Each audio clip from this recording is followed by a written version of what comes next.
Hi ladies, I thought I would make a video that's just for you today because, as I said before, I think a lot of times women have a really hard time moving abroad, and it might be for different reasons. Some women are obviously, your experience is going to be different than anybody else's. There might be things that are similar, but you're your own person, etc. So it might go this way, it might not, but I've seen this happen to a lot of women, and I think it might be because women are the ones that are usually more involved in the home and the details of running a home, and it's those sorts of things that are really different and that you're not really thinking about before you move. I mean, because you're trying to get everything together, and there's lots of things to be done. You're not thinking about what kind of washing detergent am I going to get for my dishwasher or whatever. And it's those sorts of things that will become really frustrating because you're not expecting them to be time-consuming and difficult, but they will turn into really time-consuming, difficult tasks. So maybe that's why women have a hard time adjusting. I'm not sure, but I think it's possibly part of it anyway.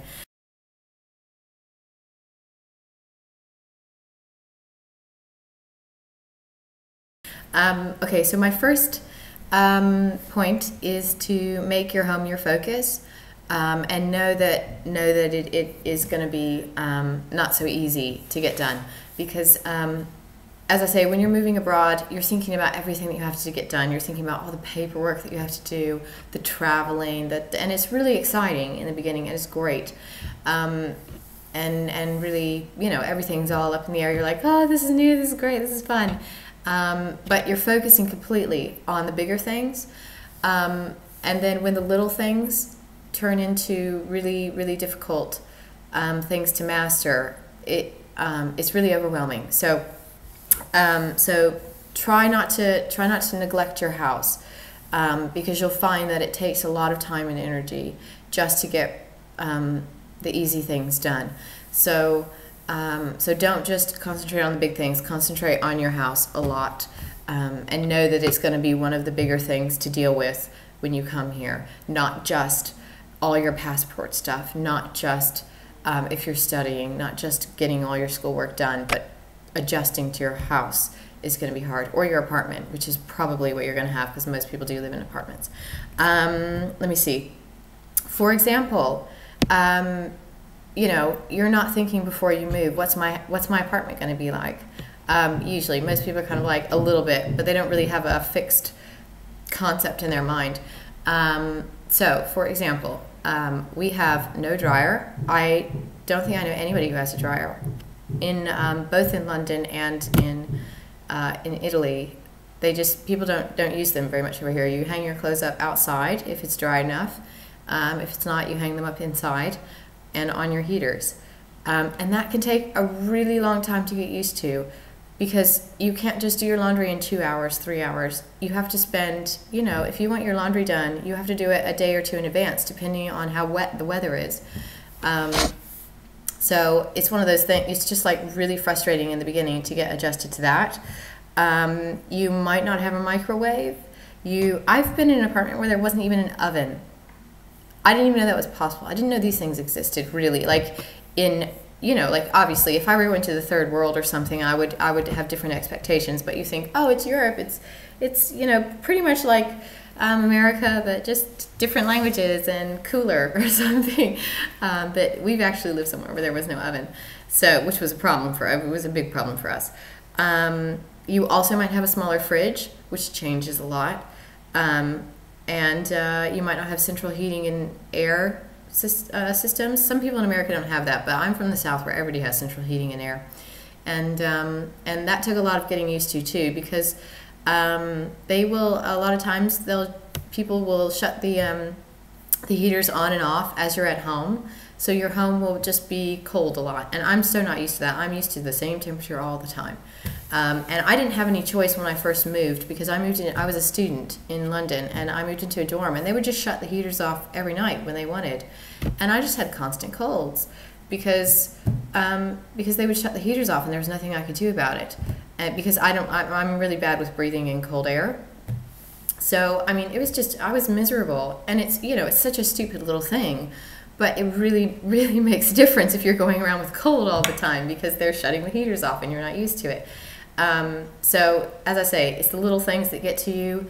Try not to take them too seriously and just try to get adjusted to it, because after a while, honestly, you don't think about it anymore. I mean, really, I haven't even been annoyed that it takes me a long time to do my laundry, probably in about a year now.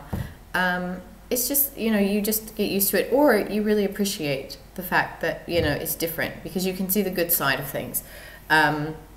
So anyways, don't get too frustrated about the little things in the beginning.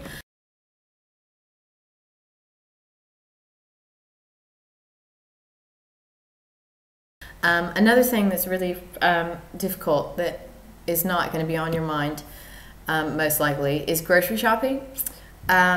Because a lot of people just go to this, you know, they've been going to the store for years and they just think, oh, well, I'll just, you know, I'll make my little list, go to the grocery store, get what I need.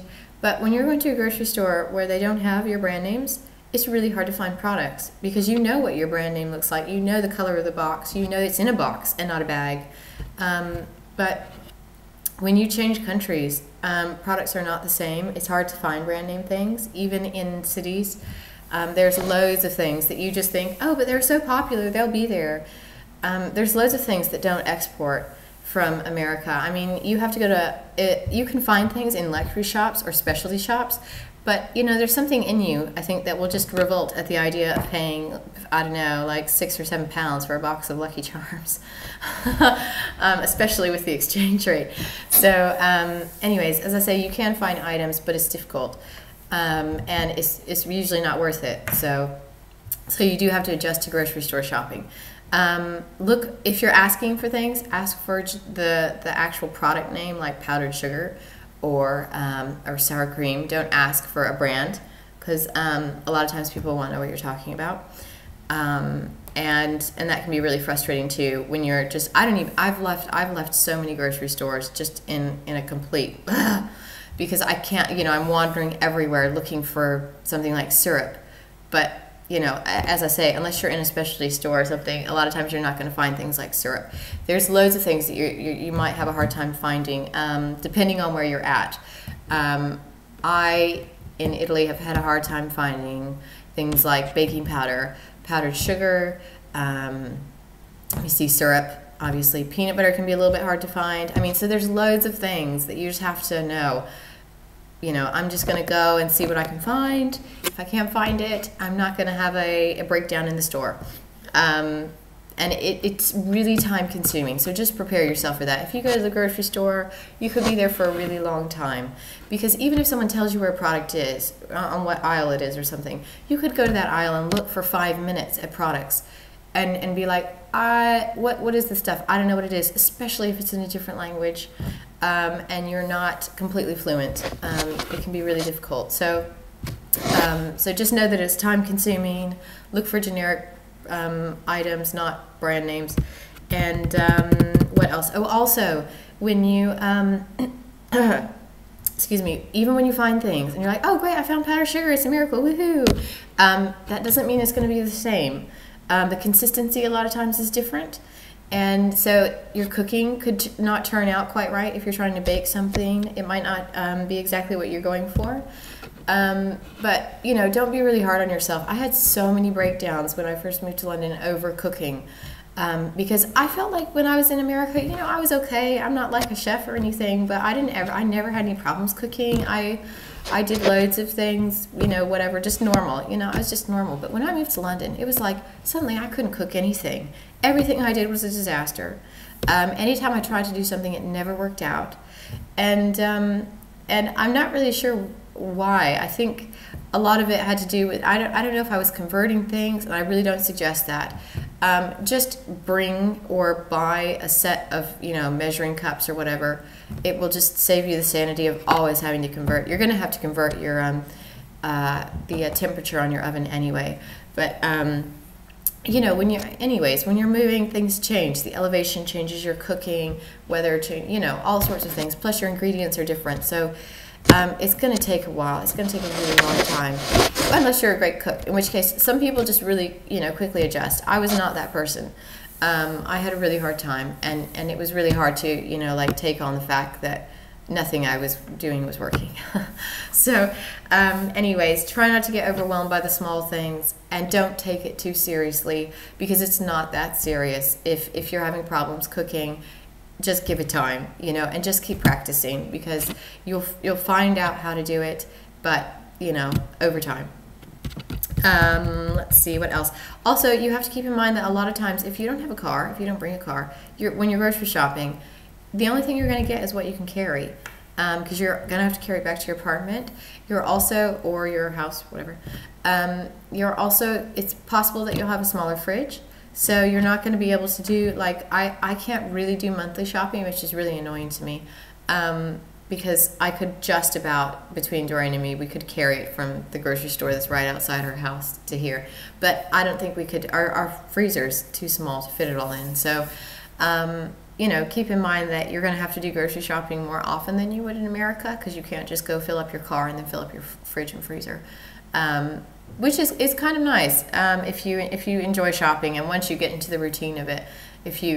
Some people really like shopping, so it's going to work out okay to go every day and get your little fresh vegetables and fruits or whatever, or a few times a week or something. Some people find that, no, I find it more annoying. I'd rather just go once and get it done with. But, that's just part of life. You get over it, and it's not that big of a deal. So, let's see.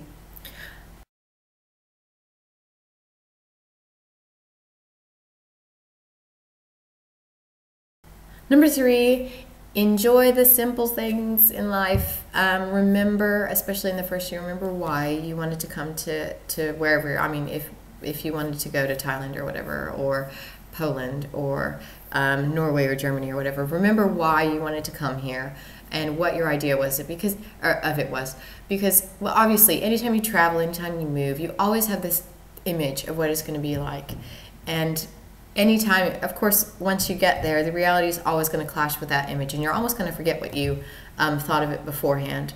But it's good to remember what it was that you thought was romantic or interesting about the place before you got there.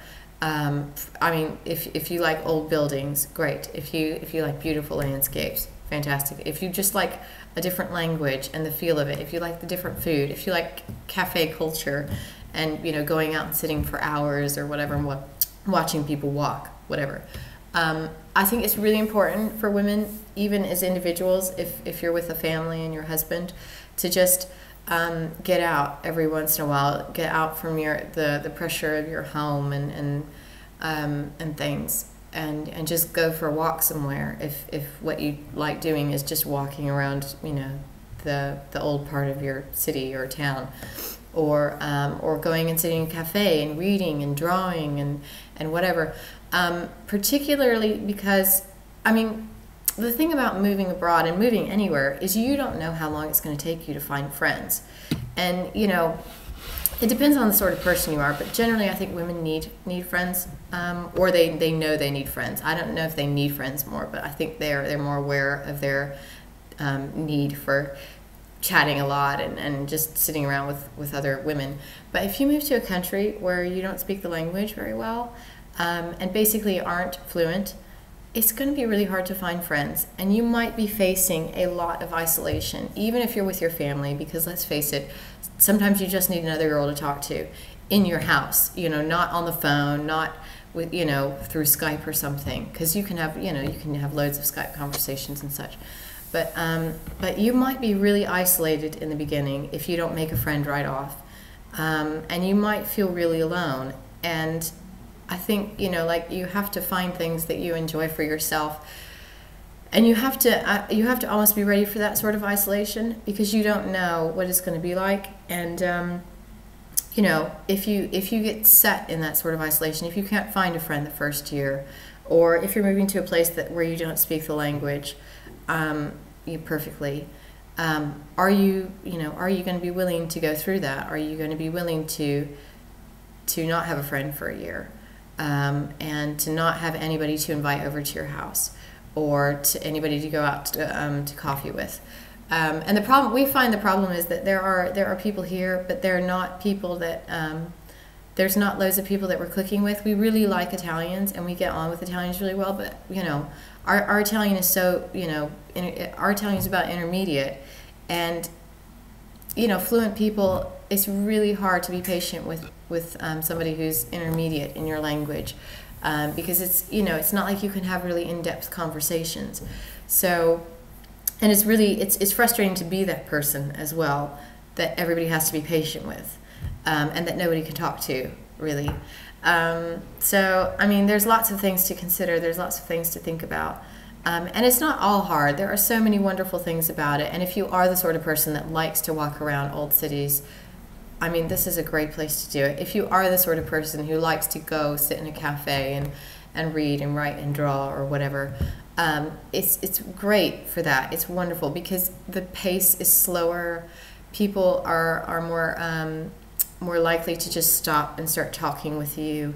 So there are lots of wonderful things about living here, and you should really, really, really try to get into those sorts of things in the first year, because it will help you balance out things. It will help you appreciate things. Because I find I think women can be really hard on themselves and hard on life in general, because they want everything to be moving smoothly sometimes, and sometimes it's really you can't make it move smoothly, and you have to be willing to sort of let go a little bit and just keep telling yourself it's just going to take time, and I need to lighten up, and, you know, just not expect that I'm going to be the same woman I was in America. I'm not going to be the same cook. I'm not going to be the same wife, because I have to learn how to do it here.